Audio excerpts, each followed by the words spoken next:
को बहुत बड़ा दंड मिलता है। एक नाव में 50 लोग बैठे थे, उसमें एक संत अपने शिष्य के साथ बैठे थे। तो 2 पुलिस कर्मचारी चढ़े।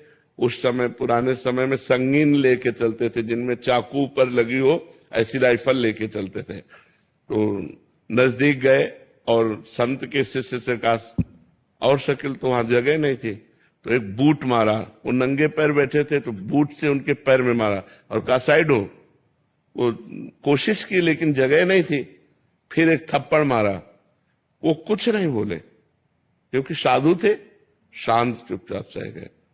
अब नाव किनारे पहुंची तो पानी हाथ 2 हाथ जहां नाव नहीं जा सकती, तो उन्होंने राइफल को ऐसे किया और ऐसे करके छलांग मारना चाहा।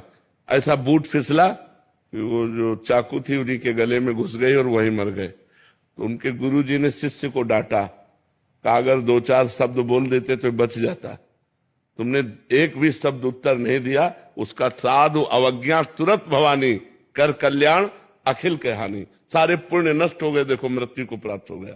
उमा क्षमा सापौते भारी। यदि आपको कोई सता रहा है और आप चुप हैं, ये चुप उसके लिए बम का काम करेगा।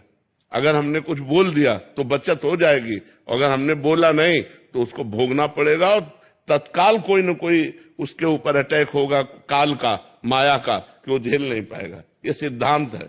अगर हम चुप हैं तो चुप रूपी ये बम उसको नष्ट कर देगा, और अगर हम बोल दिया तो उसके पाप नष्ट हो जाएंगे, वो बच सकता है। अगर हम बोले ना तो फिर बहुत बड़ा अहित हो सकता है उसका।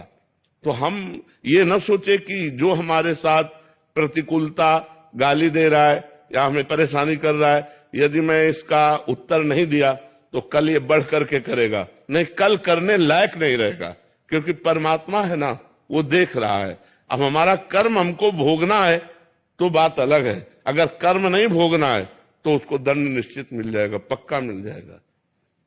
ऐसा नहीं है कि वो ऊपर वाला देख नहीं रहा, मालिक सबको देख रहा है। अगर आप शांत हो, चुप हो और आपको कोई सता रहा है तो एक दिन वो दुर्गति को प्राप्त होगा। आप चुप होकर देख लेना, वो 2-4 दिन उन्नति दिखाई देगी, लेकिन वो ऐसा नष्ट होगा कि बिल्कुल बात समझ लो। इसलिए सहनशील उन्नति को प्राप्त होता है और क्रोध करने वाला अवनति को प्राप्त होता है। आप सहनशील भी